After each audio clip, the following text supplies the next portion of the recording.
Bonjour, je suis Catherine de la clinique vétérinaire Saint-Paul et aujourd'hui je vais vous expliquer comment donner un comprimé à un chat de manière douce et efficace. Pour cela, je vais vous proposer deux techniques, la ruse ou la contrainte. Mais en appliquant à chaque fois nos trois grands principes avec les chats, il vaut toujours mieux une bonne astuce qu'une vilaine bagarre. Avec les chats, c'est de la douceur, toujours de la douceur, encore de la douceur. Et on ritualise au maximum les choses pour faciliter les jours suivants. Je vais commencer par le plus facile, c'est-à-dire l'astuce, l'objectif étant la prise spontanée du médicament par le chat. Et pour ce faire, il est évident qu'il va falloir mélanger le médicament avec de la nourriture ou avec de la gourmandise. La première des choses à faire, c'est écraser le comprimé. En effet, si vous le laissez entier, le chat va le repérer, va le laisser au fond de sa gamelle, il va le récupérer et le mettre ailleurs dans la maison, mais en tout cas, ce qui est certain, c'est qu'il ne va jamais l'avaler. Donc il faut vraiment écraser le comprimé le plus finement possible pour qu'il soit vraiment bien mélangé avec la nourriture que vous allez donner à votre chat. Ensuite, il faut choisir une nourriture que le chat connaît peu. Si vous mélangez le médicament avec sa nourriture habituelle ou avec une gourmandise qui prend 2 fois par semaine par exemple, il va vous dire non, non, non, là il y a quelque chose dedans, moi je ne vais pas le prendre. Donc vous allez faire beaucoup d'efforts, vous n'allez pas comprendre pourquoi ce chat ne veut pas son ton habituel, c'est simplement qu'il connaît le goût et il repère qu'il y a une embrouille à l'intérieur. Et on va choisir une nourriture ou une gourmandise un petit peu nouvelle, que le chat ne connaît pas vraiment, avec beaucoup d'odeur pour cacher l'odeur du médicament, avec beaucoup de goût, une fois que ce soit en bouche, que le chat ne puisse pas repérer le goût du médicament, et qu'il soit un peu pâteux, un peu collant, comme ça, même si on trouve qu'il y a quelque chose de bizarre, une fois que c'est dans la bouche, on a du mal à le cracher. Parmi les gourmandises qui marchent très très bien, il y a les crevettes, tous les poissons gras et odorants, le saumon par exemple, le hareng aussi. Si votre chat aime les olives comme beaucoup de chats, la tapenade est parfaite parce que c'est un peu collant, un peu pâteux. Une fois qu'il l'a en bouche, il aura beaucoup de mal à le cracher. Et puis si vous avez simplement une bonne petite boîte pour chat avec un goût inhabituel pour votre chat, ça peut très très bien faire l'affaire aussi. Dernier petit conseil, ne faites jamais la préparation devant votre chat. Votre chat connaît très très bien toutes les actions avant qu'on lui présente sa nourriture et s'il repère qu'il y a quelque chose d'anormal, comme le bruit du blister qu'on ouvre, la porte du placard inhabituelle, la fourchette qui écrase quelque chose au fond de sa gamelle, il va forcément se méfier et il va refuser d'aller manger ce que vous lui avez préparé. Donc le mieux, c'est en fait d'écraser le comprimé au fond de la gamelle plusieurs heures avant, on met ça de côté. Au dernier moment, on appelle le chat et on sort la bonne nourriture qu'on mélange avec le petit comprimé ni vu ni connu. Et là, on propose au chat sans qu'il ait repéré qu'il y avait quelque chose d'anormal dedans. Et avec ça, vous avez toutes les chances que ça fonctionne. Si malgré tous vos efforts, votre chat a refusé de manger votre médicament écrasé dans la gourmandise, le fait de choisir quelque chose de pâteux et de fort en goût va vous permettre quand même de l'aider à l'accepter. Pour ça, on va demander à Mademoiselle Pins, qui préférerait faire la sieste, je pense, de nous aider dans la démonstration. Alors, on a le médicament écrasé dans un petit peu de gourmandise. Bon, j'ai pris le médicament habituel de Pins, comme ça va être facile. On va lever la tête du chat. On prend un peu de gourmandise dans la bouche avec le médicament dedans et on le met sur le côté des dents comme si c'était du dentifrice. Voilà.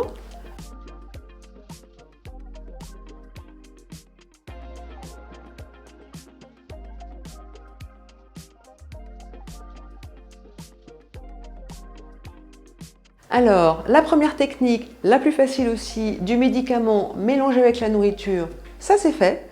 On va aborder la technique du médicament directement dans la bouche du chat. C'est un petit peu plus subtil, c'est un petit peu plus technique, mais vous allez être obligé d'y avoir recours si vous avez un chat trop malin qui n'a pas accepté la première technique ou si vous avez un médicament trop mauvais que vous ne pouvez pas écraser. Pour faire avaler facilement le médicament directement dans la bouche du chat, n'oubliez pas de ritualiser le moment en choisissant un moment calme pour vous où vous avez le temps, un endroit confortable, si possible toujours le même. N'oubliez pas la douceur avec une belle couverture, des gentilles paroles, un geste ferme, mais un geste toujours très très doux pour votre chat. Pour vous aider, pensez à prendre une couverture, une pipette d'eau, une petite seringue pourra faire l'affaire et vous le trouverez chez le pharmacien ou chez le vétérinaire. Et une récompense pour le chat à la fin, ça peut être une gourmandise ou un jouet. Nous allons demander à Pins de bien vouloir nous aider à vous montrer les bons gestes. Toujours avec de la douceur, avec une contrainte très douce, on demande au chat de mettre la tête en l'air. Plus exactement, on lui positionne la tête en l'air, on regarde le plafond et on essaye de bien tenir la mâchoire du chat, de préférence en positionnant les doigts au niveau des mâchoires. Pas la joue, pas le cou, mais les mâchoires, ce qui vous permet de bien tenir la tête de votre chat sans que ça lui fasse mal du tout. On peut ouvrir la bouche facilement en glissant le doigt derrière le croc. Il y a un endroit où il n'y a pas de dents et on peut facilement glisser le doigt sans se faire mordre et ça ouvre la bouche spontanément. Une fois que la bouche sera ouverte, je vous demanderai d'avoir ce mouvement-là. C'est un mouvement de bascule. On ne va pas jeter le comprimé, on fait un mouvement de bascule pour aller le poser simplement et pas le jeter le plus loin possible sur la langue du chat. Je vous montre le geste avec le comprimé, mais je ne donnerai pas de comprimé à Pins, c'est juste pour une démonstration. Nous mettons donc la tête vers le haut, on regarde le plafond, le doigt derrière le croc pour ouvrir la bouche. De l'autre main, on a le comprimé, on fait le petit mouvement de bascule. Si votre chat gigote trop ou essaye de vous griffer, vous allez utiliser la technique de la couverture. On prend une couverture bien douce, bien moelleuse, on la pose délicatement sur le chat, on croise devant pour enfermer les papates de devant, qu'elle ne puisse pas se carapater, qu'elle ne puisse pas vous griffer. On retourne dessous pour l'enfermer comme si c'était un bébé emmailloté. Et là, vous avez un petit chat emmailloté, un petit burrito de chat. Il n'y a que la tête qui dépasse. Et c'est très pratique. On relève le museau en l'air, on fait la même manipulation. Tac, le mouvement de bascule. On referme la bouche. Et là, le chat ne peut pas bouger. Je peux plus facilement vous montrer que tout à l'heure, parce que tout à l'heure, elle bougeait un petit peu. Pourquoi faut-il avoir la tête en l'air? Parce que la gorge est juste ici. Une fois qu'on a mis le comprimé par le mouvement de bascule au fond de la bouche, la salive va entraîner le comprimé et va forcer le chat à déglutir, ou du moins va enclencher un déglutissement naturel. Si ce n'est pas le cas, avec la petite pipette d'eau, vous allez mettre 2 gouttes d'eau, et j'ai bien dit 2 gouttes. On ne fait pas une grande giclée, on fait 2 gouttes. On met 2 gouttes d'eau derrière le croc, la fameuse endroit où il n'y a pas de dents. On met la pipette derrière le croc et on fait tomber 1-2 gouttes, pas plus. Avec 1 ou 2 gouttes d'eau dans la bouche, le chat est obligé d'avaler. Et voilà. Une fois le médicament avalé, il ne faut pas oublier la récompense. Souvent après ce genre de manipulation, le chat n'a qu'une envie, c'est filer, très vite. Il faut utiliser cette envie-là pour transformer la fuite en jeu. Vous préparez une petite souris en fourrure, un jouet avec de l'herbe à chat ou quelque chose comme ça.